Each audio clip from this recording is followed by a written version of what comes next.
En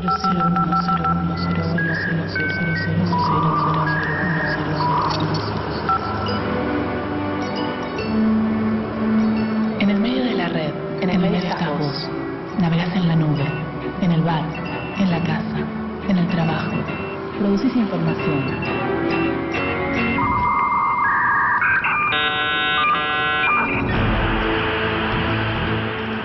¿Qué subís? ¿Qué mirás? ¿Qué comunicas? En el medio de la tecnología. En el medio de la tecnología. Podés encender, podés apagar. Ahí estamos nosotros. Ahí estamos nosotros. Encendido, apagado. Encendido, apagado. En el medio digital. En el medio digital.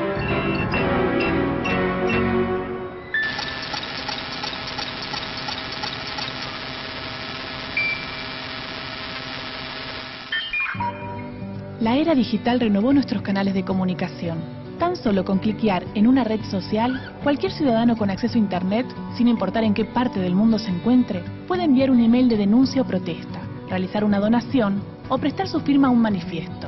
Nació así una nueva forma de activismo social, que propone cambios en el sistema a partir del uso de nuevas tecnologías. Pero, ¿qué es un ciberactivista? El ciberactivismo son acciones contrahegemónicas que se realizan a través de Internet, también de la telefonía celular, para organizar actividades, acciones, protestas, marchas, inclusive expresiones artísticas, performance, en contra o no necesariamente en contra, pero siempre tratando de generar algún cambio en algunas actitudes o en algunas situaciones fundamentalmente políticas en la sociedad. El ciberactivismo debería ser activismo en los términos que lo conocemos, en los términos clásicos, es decir, militancia por alguna causa.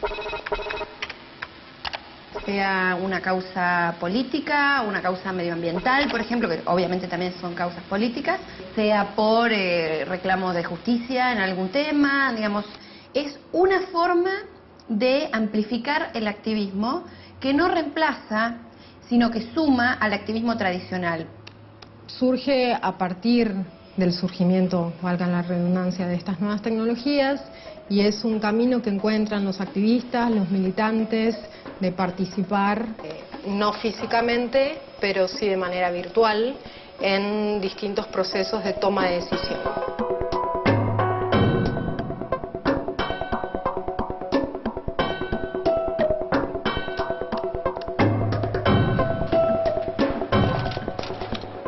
¿Cuáles fueron los adelantos tecnológicos que permitieron nuevas formas de activismo social? Italia, 1957. Artistas e intelectuales europeos fundan la Internacional Situacionista. A través de intervenciones artísticas, la organización difunde su filiación revolucionaria e influye sobre el espíritu del Mayo francés del 68. Es el origen del concepto guerrilla de la comunicación. Estados Unidos, 1984. Steven Levy publica Hackers, héroes de la revolución informática. El libro describe una ética basada en la desconfianza hacia la autoridad y en la necesidad de que toda información sea gratuita.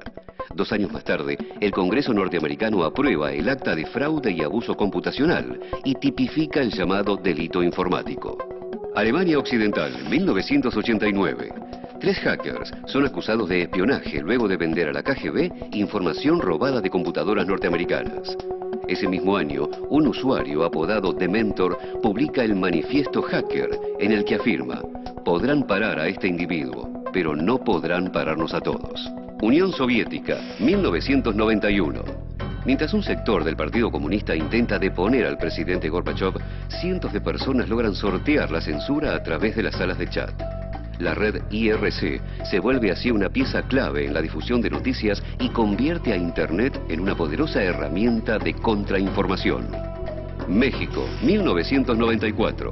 El Ejército Zapatista de Liberación Nacional toma el control de varios municipios ubicados en el estado de Chiapas.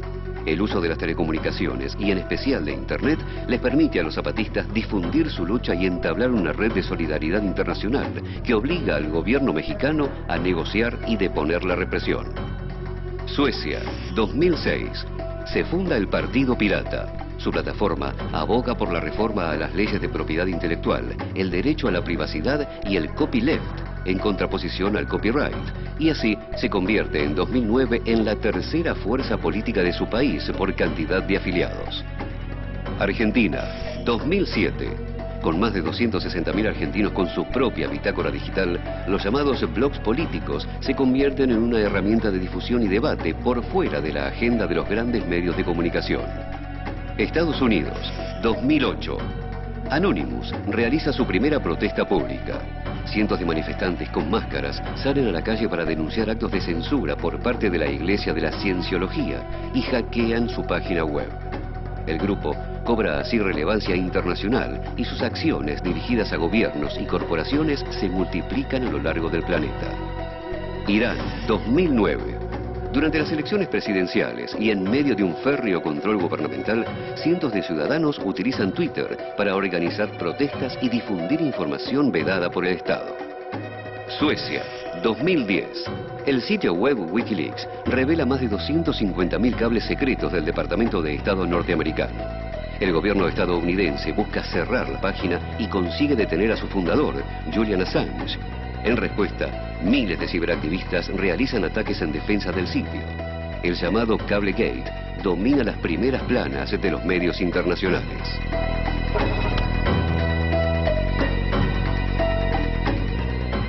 Es bastante difícil hacer una historia del ciberactivismo. Decir cuándo surge, cómo surge, es complicado. Porque nosotros, por ejemplo, reconocemos como campañas en el mundo digital cuando hace 27 años Richard Stallman inició el movimiento de software libre y lo inicia en las listas de correos que estaban disponibles hace 27 años. Cuando Linus Torvalds anuncia la creación del núcleo Linux, también lo hace en una lista de correo y estamos hablando de principios de los 90. Hoy día encontramos otros procesos que tienen más que ver con el uso de redes sociales y otras plataformas que están más de moda y que son quizás más sencillas de usar para el usuario común, el que no está muy involucrado en el campo de las tecnologías. El ciberactivismo ha encontrado distintas herramientas para canalizar la militancia, la participación, el activismo online, por ejemplo, a través de la web, el móvil activismo a través de los celulares o los dispositivos celulares. En este momento podría hablarte de lo que está sucediendo hoy. Hoy las dos herramientas más importantes que utilizan casi todos los activistas en Internet tienen que ver con las dos redes sociales más utilizadas, que es Facebook y Twitter. Estamos en un momento convergente de la convergencia de las comunicaciones, con lo cual uno puede grabar un video con el teléfono celular, en 2 minutos subirlo a una plataforma como YouTube y socializarlo. Sin embargo, el lugar donde se masifica ese proceso de socialización de la información multimedia, fotos que se suben a Flickr, a Picasa, videos que se suben a YouTube, a Vimeo, etcétera, pero se terminan socializando, masificando en Facebook o en Twitter, porque son las dos redes que tienen mayor cantidad de ciudadanos conectados.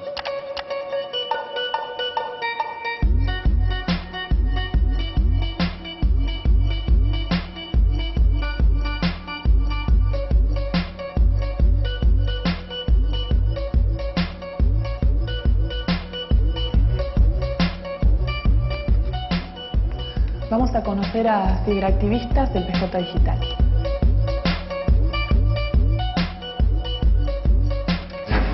Hola, Daniela. ¿Cómo andás?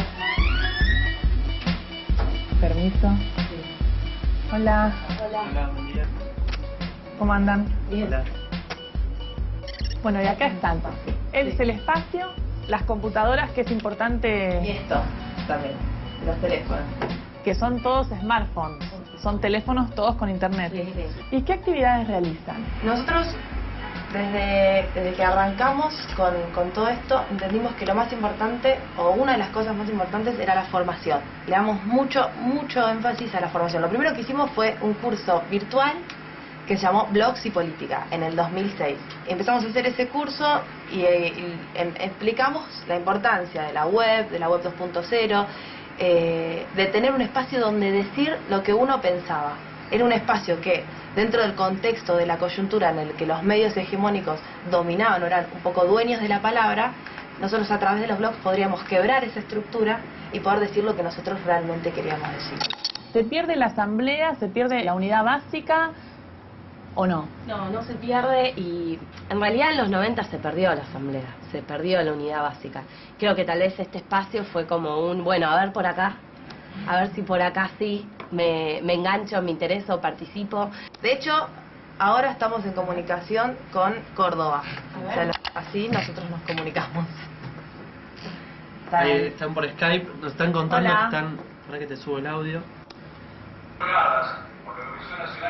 Nos están contando que están poniendo en marcha un sistema de accesibilidad para ciegos en el municipio, en Villa María.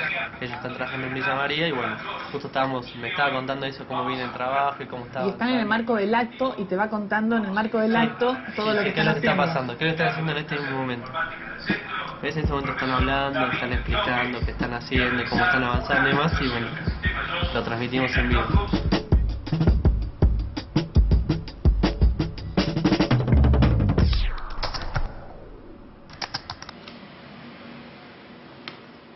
En realidad las redes sociales surgen a través de algunos experimentos entre matemáticos y psicológicos, con una premisa que es bastante conocida hoy por hoy, que dice que entre cualquier persona del mundo y otra persona del mundo, por ejemplo, entre Paula Brugman y Barack Obama hay 6 grados de separación. 6 otras personas que están máximo entre medio de nosotros dos. En realidad esto fue un experimento matemático, psicológico, y surgió como eso, como bueno, vamos a ver de qué forma podemos estructurar una red de contactos a través de la cual todos estemos más o menos interconectados. Y hay personas que van a ser claves en esa interconexión porque van a ser como nodos que van a tener muchísimos otros contactos a los cuales, digamos, sería clave alcanzar para alcanzar a estos otros contactos. Hay mucha confusión alrededor de qué son las redes sociales. Las redes sociales es muy difícil decir quién las ha creado porque desde que existe sociedad, desde que existen comunidades, desde que existe acción colectiva, existen redes sociales.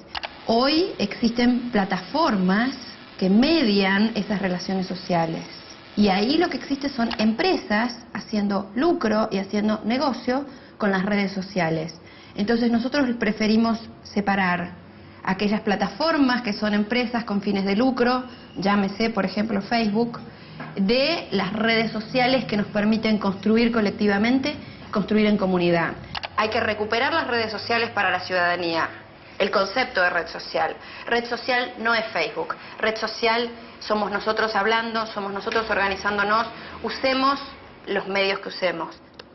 Hoy Internet está en una etapa que se conoce como 2.0 o web social, que permite que los usuarios no simplemente sean consumidores de contenido, sino que también producen contenido. Cada vez que uno entra a una de esas redes sociales, lo que hace es leer y también incorporar contenidos a esa red social. Lo que va sucediendo con todo eso es que va configurando nuevas formas de cómo entendemos algunas palabras. Por ejemplo, una palabra es la concepción de vecino. ¿Quién es el vecino de uno? El vecino mío era el que estaba en mi barrio, enfrente de mi casa. El vecino para mi prima que tiene 18 años y capaz que está en Colombia o en Chile. El vecino para los nativos digitales, capaz que su primer amigo está en el barrio, pero el segundo ya lo encontró dentro de esa red social. Sin embargo, sigue sucediendo que en términos generales el ciberactivismo se utiliza, por lo menos en el mundo de la política, para fenómenos locales. Pero sí hay mucho acompañamiento del entorno internacional, que en otro momento eso no hubiese sido posible. Y hay toda otra línea muy fuerte en tema de ciberactivismo que tiene que ver con cuestiones no políticas, sino con ciberactivismo, sí políticas, pero no políticas partidarias o locales, que tienen que ver con cuestiones de ecología, por ejemplo, donde son consignas que rápidamente muchas cobran a nivel mundial y sí que hacen peso.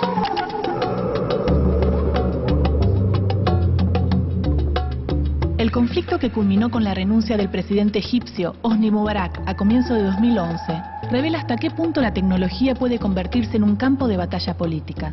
A mediados de enero, los miembros de un grupo de Facebook convocaron a una serie de marchas en repudio al gobierno de Mubarak.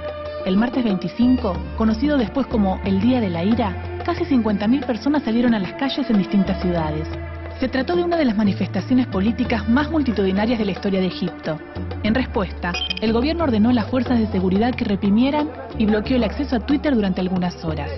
Los jóvenes fueron los principales motores de esta alzada, a la que no tardaron en sumarse distintos sectores sociales. Esta protesta fue catalogada como la Revolución 2.0, por la alta incidencia que tuvieron las redes sociales en la organización de las protestas. Uno de los principales grupos de Facebook alcanzó por esos días los 90.000 seguidores, y Twitter fue el canal preferido para la convocatoria. El viernes 29, tras otra concentración, el gobierno egipcio ordenó cortar internet en todo el territorio, por lo que fue el primer gobierno en la historia en tomar esa decisión. Sin embargo, los reclamos, tanto dentro como fuera del país, no se hicieron esperar, y el gobierno tuvo que restituir el servicio. Los ciudadanos, que en ese intervalo habían recurrido a software alternativos para sortear el corte, continuaron las propuestas, y los muros de las calles y de las redes sociales se llenaron de consignas. Uno de los tantos detenidos fue un joven llamado Wael Ghonim, creador del grupo de Facebook que convocó a las primeras marchas. Tras su liberación, afirmó en la prensa: "Esta revolución perteneció a la juventud de Internet, luego a la juventud de Egipto y luego a todo Egipto". Tras 18 días ininterrumpidos de protestas, Hosni Mubarak renunció a la presidencia. Las telecomunicaciones y en especial Internet volvían a demostrar ser poderosos canales para la organización ciudadana.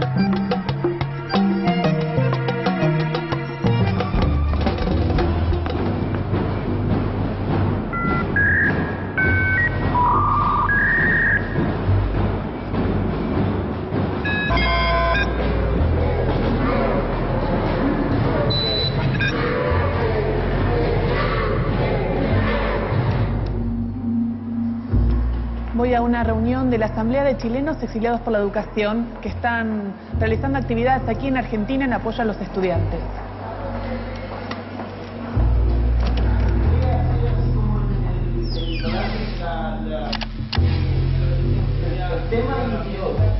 ¿Qué tal?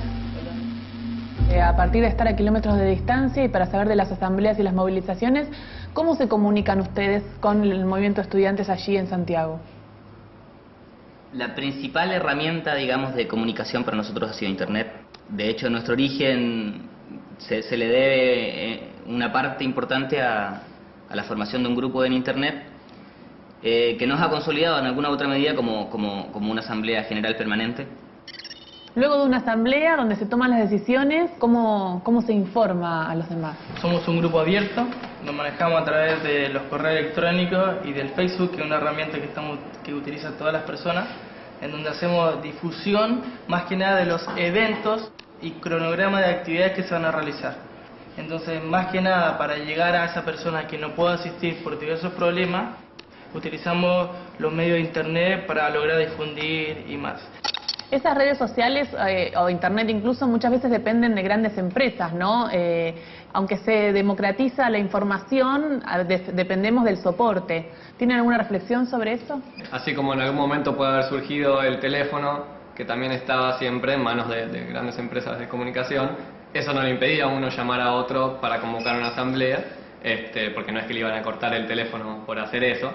Así también con Facebook, si bien no es necesariamente una herramienta diseñada para asambleístas y estudiantes en lucha, cuando una lucha es muy grande, eso termina por cristalizarse en un medio que es relativamente democrático, aun si es propiedad de un monopolio mediático. La virtualidad no reemplaza esa lucha, sí te permite una herramienta que sería tonto casi hoy dejar de utilizar. No, el hecho de una democracia directa, como tanto hablamos, que somos horizontales, que escuchamos a todos, se trata de un computador y por más que hoy sea el siglo de que estamos todos conectados con todo el mundo, también es el siglo donde uno menos sabe del vecino, menos sabe quiénes lo rodean, menos sale a la calle a jugar.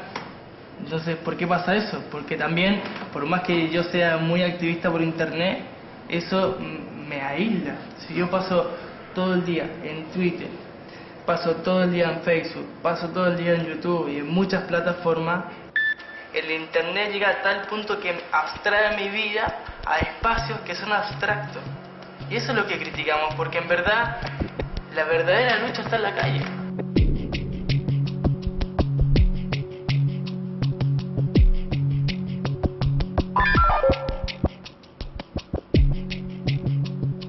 medio digital, el conocimiento está repartido en millones de fragmentos por el ciberespacio.